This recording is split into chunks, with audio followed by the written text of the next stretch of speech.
આ કર્મની ગતિ બહુ ન્યારી હો મિત્રો. આ કર્મ કોઈને મૂકે નહીં. હા, આ કરેલા અહીંયા ભોગવવા પડે. જેવું કરો એવું ભોગવો. ઘણાને બહુ વેમે હોય ગંગામાં નાવાથી પાપ ધોવાઈ જાય. અરે શ્રવણ કાવડ લઈને ફરતો, સેવા એના માત પિતાની કરતો, પણ દશરથ આજાએ આવીને એ પ્રાણ એના વીંધી નાખ્યા. ઈ કોને ખબર હતી બાપ? ઈ તો વિધિના લખ્યા લેખ હોય. લલાટે હાચા થાય થાય અને થાય જ. આજ બોલેલું કાલ પાછું આવે, આજ વાવેલું કાલ ઉગે. માણા હોય કે દેવતા, કર્મનો સિદ્ધાંત એક જ છે, બધા એને ભોગવવો જ પડે. કર્મ નથી નાનો, નથી મોટો. કર્મ કોઈને બદલી ન હોગે.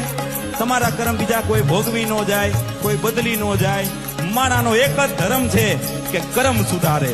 એટલે સતી તોરલ જેસલ જાડેજાને કે છે, હે જાડેજા, માનવતા રૂપી ધર્મને તારા કર્મ સુધારી લે અને શુભ કર્મ કરીએ તો આપણે આ જીવન રૂપી નૈયા છે એનાથી સંસારમાંથી બેડો પાર કરી શકીએ મારા બાપલિયાઓ.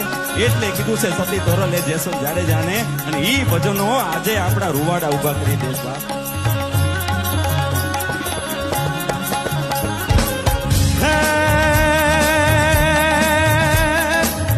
પુણ્ય પાપ ઠેલાય જાડેજા, પુણ્ય પાપ ઠેલાય રે. ઓ તારી બેદલીને ડૂબવાની દિયે, તારી નાવડીને ડૂબવાની દિયે. જાડેજા